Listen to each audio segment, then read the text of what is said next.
مدرسہ بیت العلوم کونڈوا پونے اس official channel کو سبسکرائب ضرور کریں۔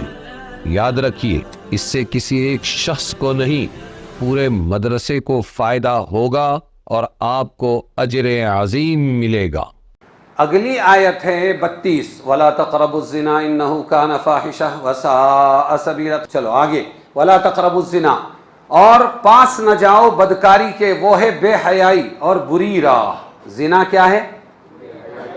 بے حیائی ہے۔ زنا کیا ہے؟ ہاں، جاہلوں کے نزدیک سیم سیم۔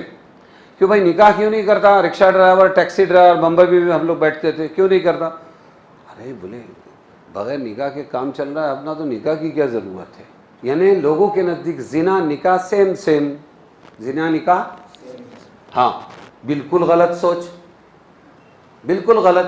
نکاح پاکی ہے، زنا ناپاکی ہے۔ نکاح مردانگی ہے اور زنا نامردی ہے۔ پانی نکالنے کا نام مردانگی نہیں، بوجھ اٹھانے کا نام مردانگی ہے۔ کیا کا نام؟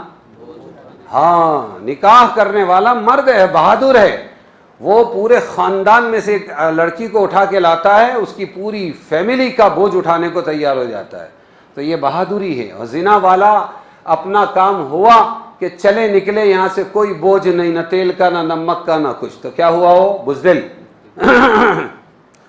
نکاح پر ہر لمحہ پیار محبت میں صدقے کا ثواب ہے۔ بیوی کو دیکھا پیار سے، صدقے کا ثواب۔ پپی لیا، میں صاف صاف کہہ رہا ہوں، صدقے کا ثواب۔ میں نہیں کہہ رہا، میرے نبی نے کہا ہے۔ بوسہ لینے پر، آپ سمجھتے ہیں بوسہ بہت مہذب لفظ ہے، سیم سیم ہے، تو بوسہ لینے پر، پپی لینے پر صدقے کا ثواب۔ آدھا گھنٹہ، 1 گھنٹہ پیار محبت کی باتیں کیے، صدقے کا ثواب۔ خاص صحبت کی، ملاقات کی، جمع کیا، صدقے کا ثواب۔ سمجھ میں آیا؟ کیوں؟ برکت ہے نکاح کی۔ اور زنا میں جب تک کہ یہ زنا میں لگا ہوا ہے تب تک یہ مسلمان نہیں ہے۔ لا یزنی الزانی وہو مؤمن، بخاری کی حدیث ہے، زانی جب زنا کرتا ہے تو وہ مومن باقی نہیں رہتا۔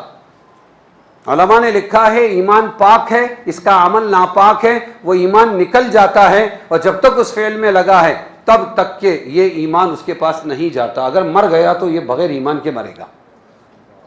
تو دونوں کا کوئی جوڑ نہیں ہے۔ لوگ سمجھتے سیم سیم، زمین آسمان کا فرق ہے، وہ جنتیوں کا عمل، یہ جہنمیوں کا عمل۔ خیر، کیا فرمایا؟ بدکاری کے قریب مت جاؤ، بے حیائی ہے اور بری راہ ہے۔ ارے سمجھ میں آیا کہ نہیں آیا؟ دنیا میں جتنی دنیا میں گندگیاں ہیں، اس کی جڑ آپ کو یہی ملے۔ دولت، عورت کا غلط استعمال، ہاں، ورنہ تو میں نے کہا صدقے کے ثواب بھی ہیں اس میں۔ جی، حدیث میں ہے، رسول اللہ صلی اللہ علیہ وسلم نے فرمایا 7 آسمان اور 7 زمینیں شادی شدہ زنا کار پر لعنت کرتی ہے۔ جب اللہ نے تیرے لیے ایک آؤٹ گوئنگ کا بندوبست کر کے رکھا ہے تو پھر کیوں زنا کرتا ہے؟ اس لیے کنوارے کے زنا میں اور شادی شدہ کے زنا میں زمین آسمان کا فرق ہے۔ اگر کنوارا کوئی زنا کر لے تو کیا ہے؟ اس پر کوڑے۔ لیکن شادی شدہ مرد یا شادی شدہ عورت نے اگر زنا کر لیا تو اس پر کیا ہے؟ سنگ سار، پتھر مار مار کے ختم کر دو۔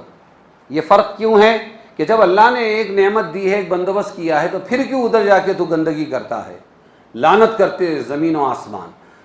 اور جہنم میں ایسے لوگوں کی شرمگاہوں سے ایسی سخت بدبو پھیلے گی کہ اہل جہنم بھی ان سے پریشان ہو جائیں گے۔ اس لیے بتایا جاتا ہے، یہ آیتیں سنائی جاتی ہے تاکہ ہم اپنی زندگی کو گندی نہ کریں، بربادیوں سے بچیں۔ بات سمجھ میں آئی؟